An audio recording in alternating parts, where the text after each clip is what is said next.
It's unbelievable. So Lyin Ted took a really nice meeting with the RNC, Republican National Committee. Took a really Rafael. Yeah. Rafael, straight out of the hills of Canada. 4 years in Canada. Was a Canadian citizen until 14, 15 months ago. And then he ran for the Senate. You know, you're registered as a Canadian citizen. He said, oh, I never knew that. He never knew he was a Canadian. I can't believe, one of the first things the Democrats, you do know this. If he wins, he's not going to win. He's so far behind. Despite the fact that they're buying off delegates with all, nice dinners and the finest steak you can have and all that stuff. Despite the fact I'm 300 delegates above him and millions of votes above. So he's not going to win. But if he ever did, the first thing that the Democrats are going to do is sue him on the basis that he's not a naturalized citizen, that he wasn't born in this country. Now, I happen to think they're going to win, but who knows? I mean, who knows what happens? We'll see. It's going to happen that he's going to be sued. Now, he didn't know he was a Canadian citizen. He's a joint U.S.-Canadian citizen. So he gave up his citizenship in Canada. Isn't that nice? Isn't it nice to know? But anyway, so he took the statement of a campaign guy who just wanted to say, we're going to all be friends. We're going to get along. Donald's not always like this. This isn't always Donald. Donald's very smart, and he's very calm, which is true, actually. I actually have low blood pressure. Can you believe it? Can you believe it? I had 110 over something. Can you imagine? I had it the doctor said, man, you have the blood pressure of a great athlete who's 20 years old. 110, I like that, because I like being a great athlete. But I actually do. I said, Doc, what would have happened if I had high blood pressure? He said, you would have exploded about 30 years ago. It's true. It's true. So,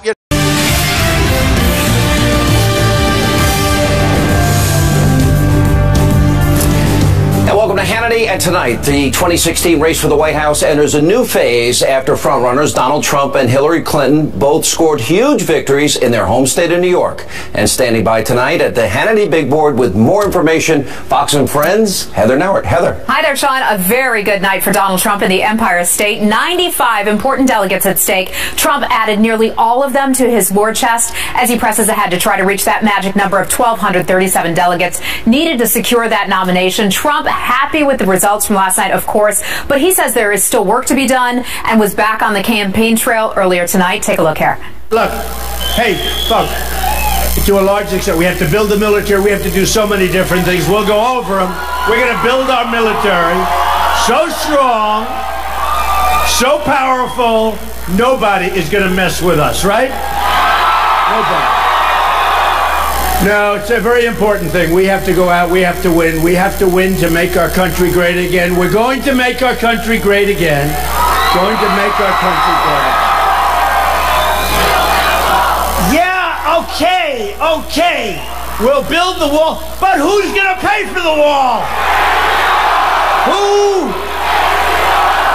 Absolutely right. You got it right, folks. You got it right. So as for Trump's top rival, Senator Ted Cruz, he had a tough time in New York, making his road to the nomination a whole lot harder, but he is not backing down in his battle with Donald Trump. Earlier today, Senator Cruz predicted that there will be a contested convention in Cleveland. Take a listen to this. What is clear today is that we are headed to a contested convention. Nobody is able to reach 1237.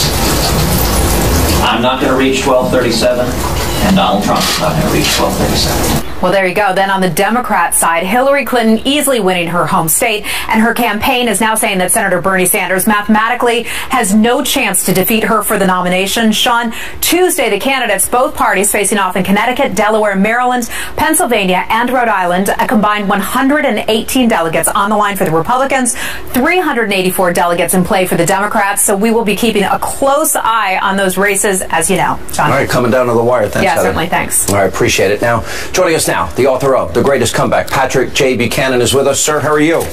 Doing fine, Sean. All right, you have a column. The headline, not sure if you wrote the headline, is the GOP risking suicide? You say Donald Trump has brought out the largest crowds in the history of primaries. He's won the most victories, the most delegates, the most votes. He's poised to sweep 3 of the 5 largest states in the country, New York, Pennsylvania, California. If he does and the nomination is taken away from him, the Republican Party will be seen by the American people as The Chinese tongue. Explain. What I'm saying is, look, as I mentioned, Donald Trump has got millions and millions more votes than any other Republican candidate. He's won all these primaries. His victories have been massive. His crowds have been enormous. We see him almost every week, winning a race, and sometimes he maybe loses 1 or 2. Sean, the things perceived as real are real in their consequences. The American people are looking at this and they say, whether we like Donald Trump or not, the guy went out and he has won this thing. Now, if by poaching and pilfering delegates here and there, Cruz and Kasich can hold Trump off from the nomination on the first ballot, and then they take it, it'll be like the heavyweight champ standing there with his gloves over his head, and the award going to the guy lying on the canvas. Yeah. What do you say to the argument? Well, everyone knew the rules going in ahead of time, and Donald Trump should have competed better in Colorado, etc. What's your answer? My answer is there's no doubt about it. Ted Cruz knows the rules better than Donald Trump. Ted Cruz has a better ground game than Donald Trump. Ted Cruz is not doing anything criminal and pilfering delegates and telling them to hold out and all the rest of it. But what I'm saying is the American people have perceived a tremendously exciting, interested contest. And the reality is that Donald Trump won it, and everybody knows it. Look at that TV last night, Sean. Are people going to turn around and say, now they're going to give it to the guy who was runner-up by 300 delegates? Why? All right. James Baker had an interesting line. He said, try and acquire as many delegates as possible, protect them, and steal as many as you possibly can. And I guess that's the way the system is designed to work. Let me go back, because we're now at the point mathematically that there's only one candidate that can get to 1237 without a contested convention. That is Donald Trump. Here's Ted Cruz. When John Kasich when he got to the point mathematically he couldn't get to 1237, here's what he said. John Kasich is a good man. He's an honorable man. But he has no path to the nomination. It's mathematically impossible for John Kasich to become the Republican nominee. He needs more than 100% of the remaining delegates. And it's worth remembering, Kasich went 0 for 27, lost 27 states in a row. Then he won his home state. You can't lose every state and expect to be the nominee. Right now, Kasich's role is really being a spoiler. Does that come back to hurt Ted Cruz now that mathematically he can't get to 1237 until he goes to a contested convention? Sure it does. Sure it does. He can't win the nomination and get the delegates now on the first ballot, and Donald Trump still can. So his campaign is all about holding off and playing dog in the manger and taking delegates away to deny Trump the victory he has won over Cruz, over Kasich, over 15 other Republicans. Deny it to him and hope working in the back rooms they can get delegates who don't like Trump to break from him, faithless delegates, and win a nomination that way.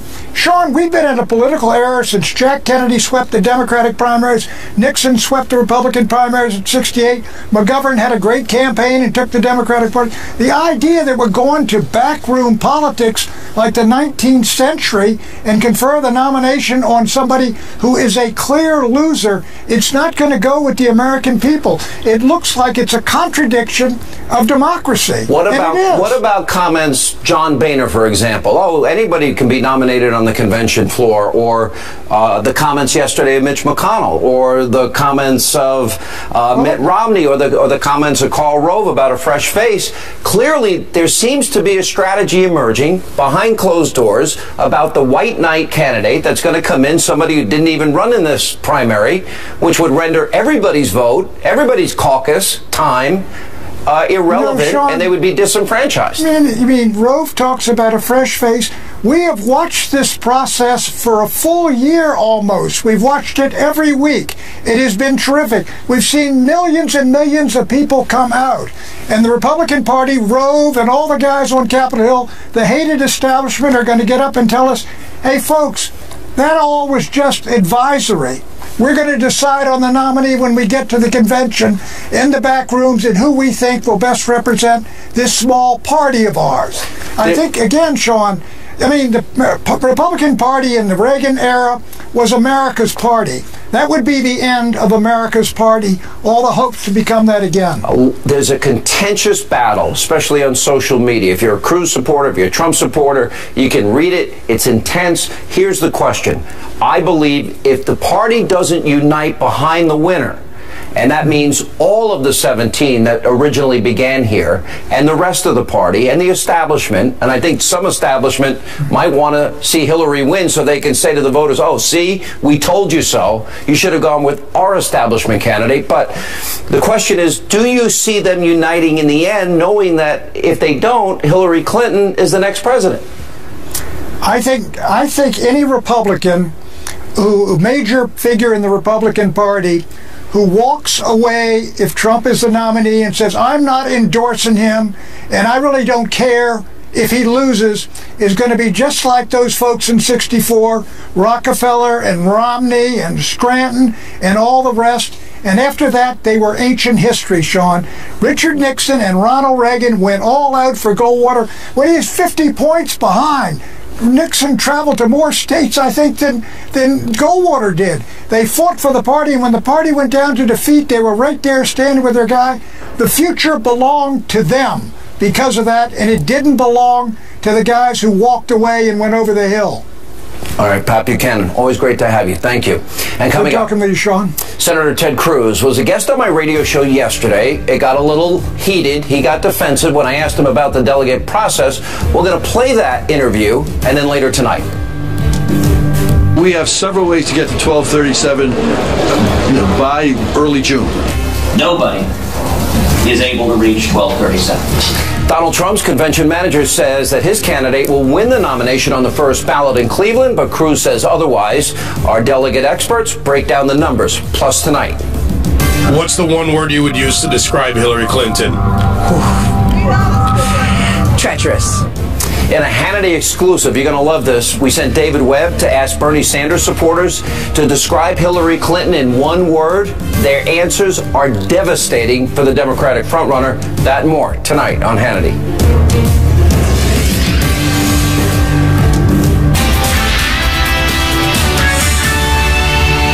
Live from America's News headquarters, I'm Jackie Ibanez. The Supreme Court ruling Iran is financially responsible for links to terror attacks dating back to the 80s. It paves the way for victims' families to collect that is nearly $2 billion from Iran's central bank. The case includes the 1983 bombing in Beirut, Lebanon, where 241 Marines died. The man accused in a string of freeway shootings in Phoenix last summer, he's out of jail. A judge ordered this man the bond for Leslie Merritt Jr. to zero and let him go home with an electronic ankle monitor. Police say a gun Merritt once owned links him to 4 of the 11 shootings. A decline in personal computer sales forcing Intel to cut 12,000 jobs. The chipmaker says it will include both voluntary and involuntary departures from its operations around the world. Intel says the layoffs will save the company $1.4 billion. I'm Jackie Ibanez. Now back to Hannity. Welcome back to Hannity. Now, yesterday, I had 2016 presidential candidate Senator Ted Cruz on my radio program, and I asked him about the delegate process. Now, since Cruz says we're headed to a contested convention in Cleveland, I think it's an important question. Well, things got a little heated when I asked him about it. Here's part of that interview. I am telling you that people are telling me that they find this whole process confusing. You know, I can read the articles, for example, about, you know, what people want to know what actually happened in Georgia this weekend, where people that I guess on the first ballot are going to Donald Trump, but representatives of yours talk to them and are persuading them to vote for you on a second ballot? That is an important question, because I think most people would like to know how this works. And I really am asking you, it's more than a process question. It's an integrity of the election question. And everybody's asking me this question. So I'm giving you an opportunity to explain it. Sean, the only people asking this question are the hardcore Donald Trump supporters. Well, why do you do this every single time no, you got to stop. Every time I have you on the air and I ask a legitimate question, you try to throw this in my face. I'm getting sick of it. I've had you on more than any other candidate on radio and TV. So if I ask you, Senator, a legitimate question to explain to the audience, why don't you just answer it? Sean, can I answer your question without being interrupted? Go ahead. In the last 3 weeks, there have been 5 elections in 5 states: Utah, North Dakota, Wisconsin, Colorado, Wyoming. We've won all 5. Over 1.3 million people voted in those 5 states. We won all 5. All of this noise and complaining and whining has come from the Trump campaign, because they don't like the fact that they've lost 5 elections in a row, that Republicans are uniting behind our campaign, so they're screaming on Drudge, and it's getting echoed. This notion of voterless election, it is nonsense. They are making it up. What if the delegate selection doesn't represent the will of the people in that particular district or area? Sean, that's why there's an election. And listen, no, I mean, but if there's a conflict, that's why Senator, I don't know why you're mad. There's no. I'm asking. I'm just trying to understand it. I'm really having a hard time understanding why you're getting angry at this. All right, joining us now with Reaction Radio talk show host Rose Tennant and author David Limbaugh, who also happens to be my attorney, but also is a Cruz supporter. David, this has now happened in the last 3 interviews that I've had with Senator Cruz. I feel like I've been more than fair to him. If you have legitimate criticism, as a friend, I'm willing to listen to it. I think it's a very important question. I don't think people understand it. I listen to, people that write me and people that text me and people on Twitter. What do you think? Well, Sean, you're one of my best friends, and I am completely supportive of Ted Cruz. I don't think he was really mad, and I think it's more of a misunderstanding. If he was aggravated, it's not at you, it's at Donald Trump for recklessly misrepresenting that stealing and cheating is going on. This system has been in place for 150 years or more. In the states, we have a hybrid of pure democracy, we have caucuses, we have primaries, and there has been no stealing going on. No one's ever complained about this before, and I think Lisa Booth was correct when she said this is messaging. This is an Alinskyite tactic Trump is using to get Cruz off message, and his frustration, if he had any, was not at you, but that since Iowa, Trump has been accusing him of being lying Ted, and he won't talk about the real issues. Cruz wants to get him in a debate where he can whip him fairly and squarely. He's going to these precincts and caucuses and courting these people and convincing them.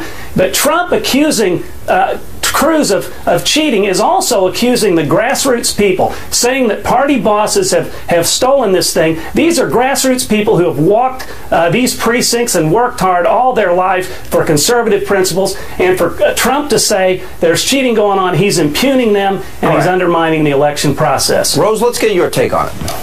Hi, Sean. I thought you did a great job during that interview. I found him to be somewhat condescending, not only towards you, but to the voters who really don't understand what's going on. And for many of us, Pennsylvania especially, we've never really had to experience this, not for a very long time. So this is a very complicated process, and we don't understand that once we've gone through a primary or a caucus, that things can actually change. When we spoke our mind, we voted, and then we find out only later that those things can be changed. And I think that's what frustrates a lot of people, and my listeners are especially concerned. And I've had listeners call me and tell me that they were Cruz supporters, but right now they're confused by all of this, and it reads as something that's not quite right. Even though we know it's legal, everything that's been done by Ted Cruz and his campaign is legal, they're not feeling right about it. Yeah. They don't feel good about it. And I think that's important. And I love David.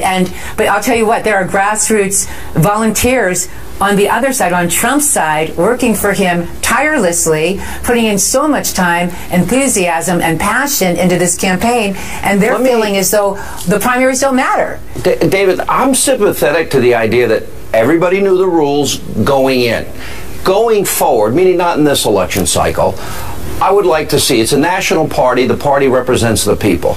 I think the state should have choices. They should either be a caucus state or primary state. They can be proportional distribution of delegates or winner take all. And I think every delegate needs to be unbound. Rose is talking about Pennsylvania. The winner of Pennsylvania gets 17 delegates, 54 are unbound, and you actually have names of delegates not representing the candidates. In other words, they don't have the name of the delegate and the candidate they're supporting. So I think there can be improvements to the system going forward because it is confusing.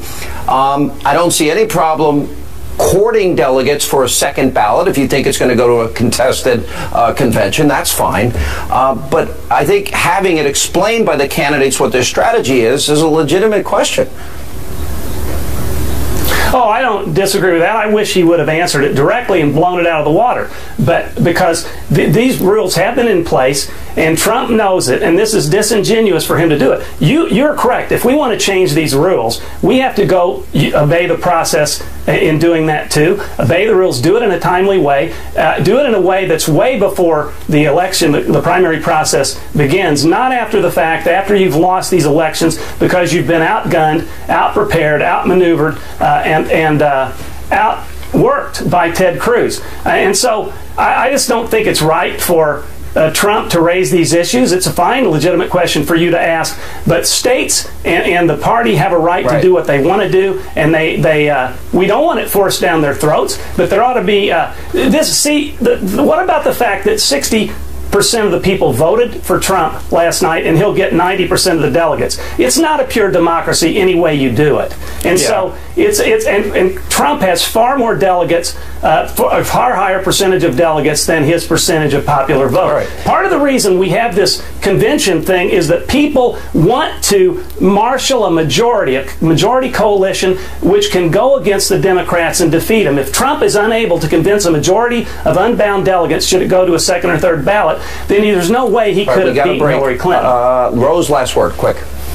Well, I just think that people are looking right now as a vote for Cruz, as a vote for a contested convention, and most people really don't want that, and I don't think it's a good idea.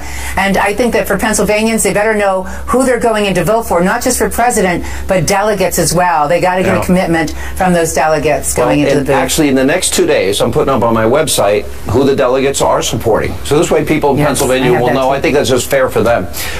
Guys, I love you both. Thank you both for being with us. Appreciate it. We love you too. All right, coming up, are we headed to a contested convention, or can Donald Trump get the number of delegates needed to clinch the nomination? We have delegate experts weighing in. Also, if you're courting a delegate, what are you allowed to offer them? Then later tonight. I don't want to use the word crook, but when I was born, I grew up doing untruthful. A Hannity exclusive you don't want to miss. We asked Bernie Sanders supporters to sum up Hillary Clinton in one word. Wait until you hear the rest of what they said. Now, the Clinton campaign should be very concerned. I'll give you that tip as Hannity continues. And welcome back to Hannity. The RNC spring meeting started today down in Hollywood, Florida, and one of the most crucial topics up for discussion is the possibility of a contested convention come July. But last night, right here on this program, Trump's convention manager, Paul Manafort, he predicted the issue will not be an issue. Take a look. There's not going to be a second ballot, so there's not an issue. And you're convinced? We have several ways to get to 1237 by early June. And earlier today, the Washington Post reported that an internal memo is projecting that Donald Trump will have more than 1,400 delegates and will easily win the nomination on the first ballot at the GOP convention. Now, Senator Ted Cruz, on the other hand, he's telling an entirely different story. Take a look at him. What is clear today is that we are headed to a contested convention. Nobody is able to reach 1237. I'm not going to reach 1237, and Donald Trump is not going to reach 1237. We're going to arrive in Cleveland with me having a ton of delegates and with Donald having a ton of delegates. And at that point, it is going to be a battle to see who can earn the support of a majority of the delegates elected by the people.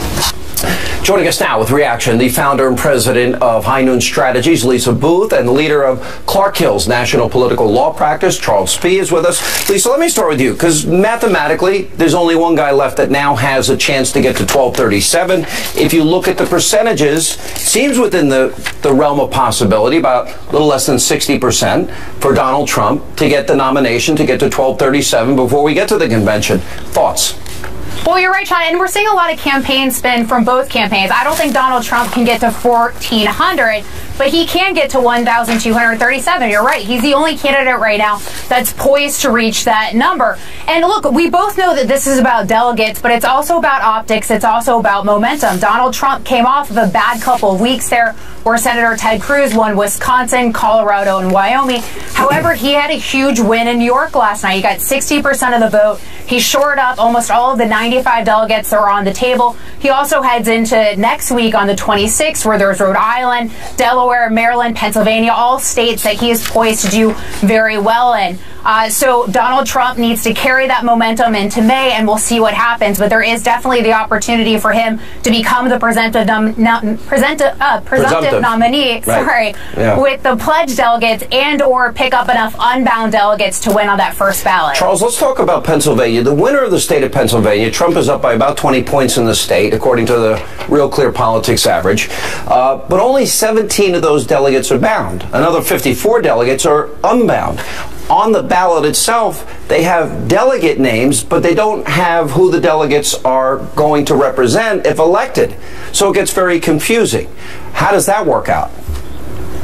Well, this whole process is a combination of doing well at the polls, like Donald Trump did last night in New York, and doing well at the actual delegate selection process. And that's where Ted Cruz has really mastered the process and done better in Wyoming. And even if you look at the more recent states like Michigan, he did very well. And that's why the Cruz folks are really looking at a second ballot as the opportunity for some of those delegates to become unbound and switch over to him. Yeah.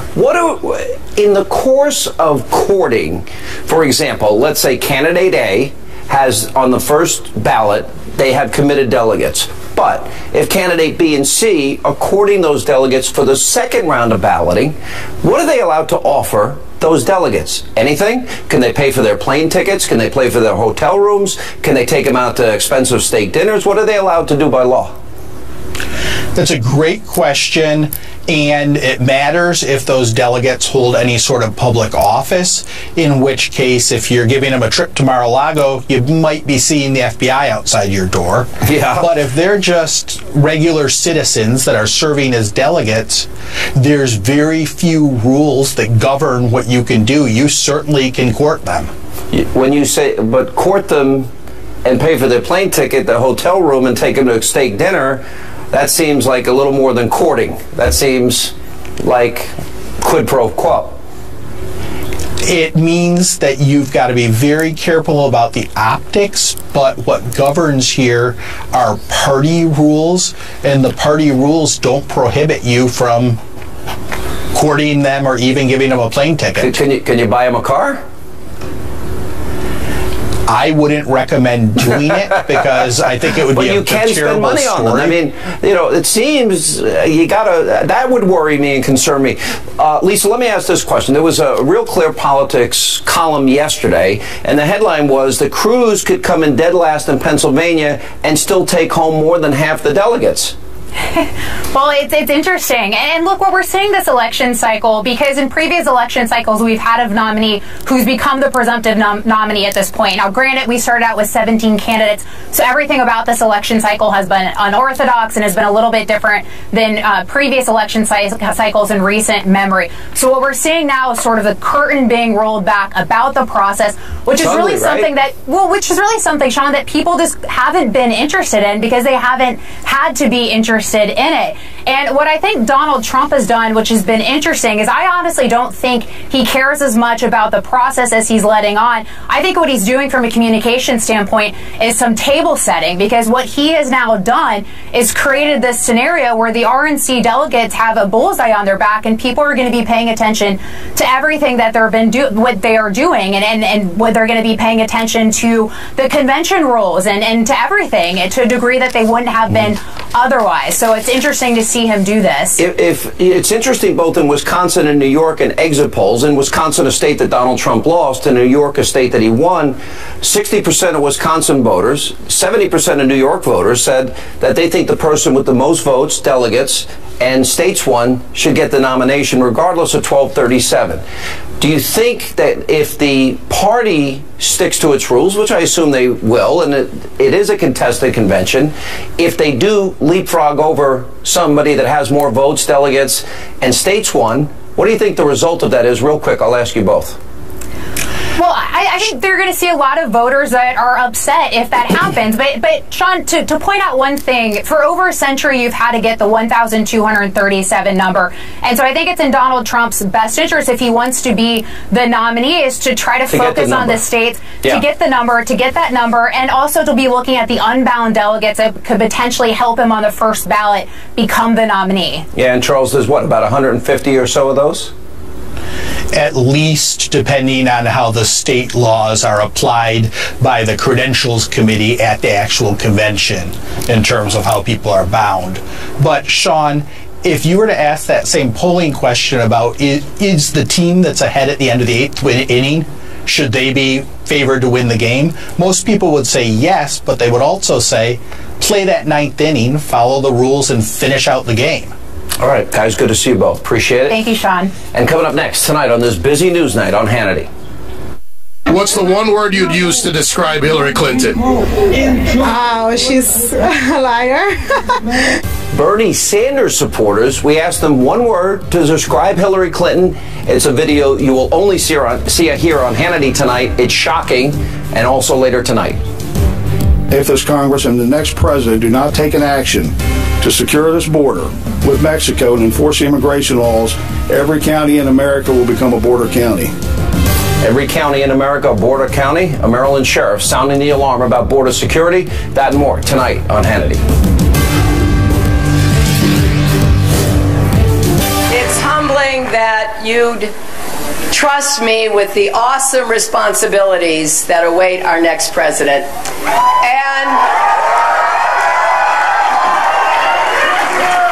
And to all the people who supported Senator Sanders, I believe there is much more that unites us than divides us. All right, so after winning the New York Democratic primary, Hillary Clinton is trying to unify Democrats around her campaign, but I don't think it's going to be that easy. Now, in a Hannity exclusive, we sent our friend David Webb to a Bernie Sanders rally to ask his supporters the one word they would use to describe Hillary Clinton. It was not pretty. Take a look. What's the one word you would use to describe Hillary Clinton? Treacherous. Hillary Clinton? She said it, opportunist. Untrustworthy. Scary. What's your one word to describe Hillary Clinton? Avoidable? I don't want to use the word crook, but when I was born, I grew up doing untruthful. The ordinary. What about you? Traditional. Disconnected. What about you? Establishment. What's the one word you would use to describe Hillary Clinton? President of the United States of America. Dishonest. Oh, she's a liar. Opulence. That's the one word. Choke. Lies. That's two. You got one more? Disgrace. Stale. A fraud. Here with reaction, Bernie Sanders campaign surrogate and adjunct professor of law at the University of Detroit, Mercy Amar-Zar is with us, and former Clinton pollster, Fox News contributor Doug Schoen. Amar, it was interesting your comments on Twitter today. You said that to assert that people, Bernie supporters, are obligated to support Hillary, you said is wildly misunderstanding this movement.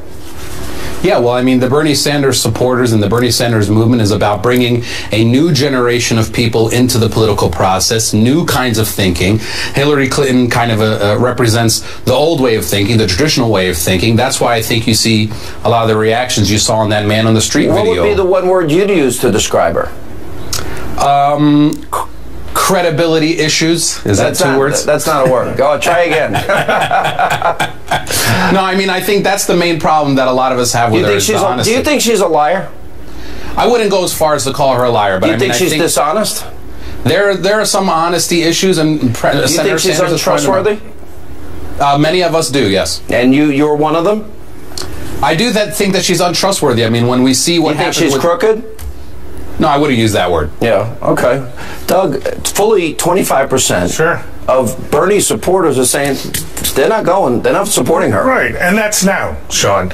We're in April. Feelings are necessarily quite heightened, quite divided. But they'll come together after the convention. Frankly, it's the Republicans who are a lot more divided than the Democrats. No, you know what? We're paying more attention to the Republicans, but in reality, there's a lot of Bernie supporters, and I bet, Amari, you're probably one of them. I look at what's happening with the Republicans, but I don't think I've ever seen anything as corrupt as this whole superdelegate system, where Hillary Clinton has, what, 700 some odd superdelegates, Bernie has 30? Really? That sounds to me like the establishment has stacked the deck to give Hillary the nomination. You take away the superdelegates, and this is a pretty narrow race. Yeah, the superdelegate system is a problem. Is it corrupt? Well, I wouldn't call it corrupt, but it definitely is an incumbency protection system, right? Which that's really corrupt. Come on, wait a minute. If you're saying it's there to protect one candidate over another, that means it's corrupted and it's not fair. I'm not going to use the word corrupt, but what it does do is it sidelines a lot of the new people that are trying to come into the system. Is it cheating? It makes their voice. Is it dishonest? Is it unfair? No, I'm not going to use any of those words. It is a bit unfair. You really believe it, don't you? You know it's unfair. I know it's unfair. I'm laughing. If I'm a Bernie supporter, I'd be pissed. No, I'd say it's unfair because what it does is it takes away the democratic power from the people, and it really sidelines this whole new generation of people that are coming in. That's corrupt. It's not a great system. If I could not a great system. Get a word in. Look, Hillary's going to be the next president. Republicans divided. Blah, blah, blah. Amar is rightfully expressing frustration. She starts out with 47% of the vote. Correct. God help us if she wins. 5 of the 6 states with like 250 of the 270 delegates. You need the electoral college. Is that superdelegate system corrupt? Yes or no? It is effective, and I didn't ask if it's effective. Is it corrupt? I don't think it's corrupt. It is an incumbent. I agree with Amar. It's designed to protect incumbents. You know what? It's designed to protect establishment. So basically, it's a system that screws Bernie. Yeah, of course it does. Okay, that's right. There you go, from a Hillary supporter. And Hillary will be the president. He's saying what you were afraid to say, Amar. Speak up. Amar is perfectly fair and reasonable in his comments. Not fair. We'll be on the same side. He is. Amar. Amar is a nice guy. It's nice to hear it from a Hillary supporter. It's nice to hear it from a Hillary supporter, but it's not fair to those of us who have been brought. I look forward to it. No, well, I don't know about that. It's not fair. Exit question. Will you vote for Hillary if she's the nominee, Amar? I plead the Fifth Amendment. I think we'll all be together. No. Why don't you just answer? That's a no. Say no. Amar, you'll be with us. Come on. Yes or no? I'm not a supporter of Hillary Clinton, so I don't think that I will. Okay. We'll talk privately. Tonight on Hannity. If this Congress and the next president do not take an action to secure this border with Mexico and enforce the immigration laws, every county in America will become a border county. A dire warning from a sheriff in Maryland. He joins us next, along with A.J. Delgado and Bo Dietl. And you'll also hear from a mother who lost her son to an illegal immigrant who killed her son and tortured him first. Straight ahead. This has nothing to do with people in this country that came here through the front door. This has everything to do with people who snuck in this country and continue to take from America, including our children. And you talked about fear, that illegals are afraid to come out of the shadows. Do you want to know what fear is? When somebody reaches in your house and grabs your littlest kid and tortures them, you're afraid of everything for a long time. Heartbreaking testimony on Capitol Hill yesterday from Laura Wilkerson. Her son Joshua was brutally murdered and tortured by an illegal immigrant. Now, she delivered a very stern warning against sanctuary cities and illegal immigration. Joining us now with reaction is someone who testified alongside Miss Wilkerson. That's Maryland Sheriff Chuck Jenkins. Also with us is conservative columnist A.J. Delgado, former NYPD Detective Bo Dietl. Sheriff, you made a very powerful statement, and you said every city is going to be a border city. What did you mean by that? Well, Sean, what I meant was I've been to the border. I saw the impact of illegal immigration on the border counties. So I truly believe that if we do not seal the border, build the wall, start to enforce the laws the way they're written, every county will become a border county. And AJ, you know, this has become such a big issue in the campaign. No mother, I interviewed this woman yesterday. My heart goes out to her. Her son tortured and murdered by illegal immigrants. We're doing nothing to secure the border, and no mother should have to go through this. Why is it not the political will up to this point to solve that problem? You know, it's hard to hear her testimony, Sean, without getting emotional. When you think about it, really, because of illegal immigration, Josh Wilkerson never got to go to his prom. He's never going to go to a baseball game again. He's never going to walk down the aisle. His life ended because of illegal immigration. And I blame all of us, because we're all to blame for not standing up to our politicians and saying enough already. Enough of this illegal immigration for your cheap labor or your political correctness. When are we finally going to stand up for the Josh Wilkersons, for the Kate Steinleys in San Francisco, and say enough already? Our children, American children, deserve to be safe. And there's just this pressure of the political correctness of it that you just can't say that. But people are dying. People are being victimized. It cannot continue. You know, Sean, with these sanctuary cities, you know, this is something that's happened around. This epidemic of rapes. Those cities are openly defying the law of the land. Right, and they're not turning them over to ISIS when they're arrested. They got guys who are 4 or 5 times arrested. You know, there's an epidemic going on, and the sheriff will verify this. If you look at statistics of rapes across this country, young girls under 14 years old that are being raped by these punks and these gang members across this country, if we don't do something, this is a real epidemic. And then when you capture them, then all of a sudden you turn them over and they let them go. Then, like I told you on your show the other night, if they said they've been here since 2014, they let them go. Yeah. This is so ridiculous. And this stands out right now. Why? Look, I don't care if you like Trump or not Trump, but I will guarantee you, I know him 35 years, we will stop sanctuary cities. We will stop this immigration. We will build the wall, and America needs you. You don't have to be a Republican or a Democrat to understand we are being raped in this country by illegal aliens, and our kids are at victims. Sheriff, I sat through a briefing with Governor Perry at the time at the border. 642,000 crimes, including rapes and murders, against Texans in an 8-year period. This is no small amount of crime we're talking about. No, it's not, Sean, and each and every one of these crimes is avoidable. If we have taken actions to, as far as enforcement, at least creating a wall at the border, some sort of enforcement effort at the very highest levels, all this is unavoidable. Just in Frederick County in 2014, we had 8 cases where rapes occurred, victims between the ages of 5 and 12 by people in my county illegally. AJ, if you look at the polls, it seems like America has come around to Trump's position. How big an issue in the campaign? It's the biggest issue in the campaign. I think the American public's finally realizing. That's why you've seen this huge amount of support for Donald Trump, and it's only growing. I think no matter what your background or even political philosophy, the facts are what they are, and the American people deserve to be to be safe. Let's stop bickering. Let's unite behind the idea of the wall and enforcing our laws. That's it. All right, and coming up, we have a very important question of the day. We need your help. That's next. Straight ahead.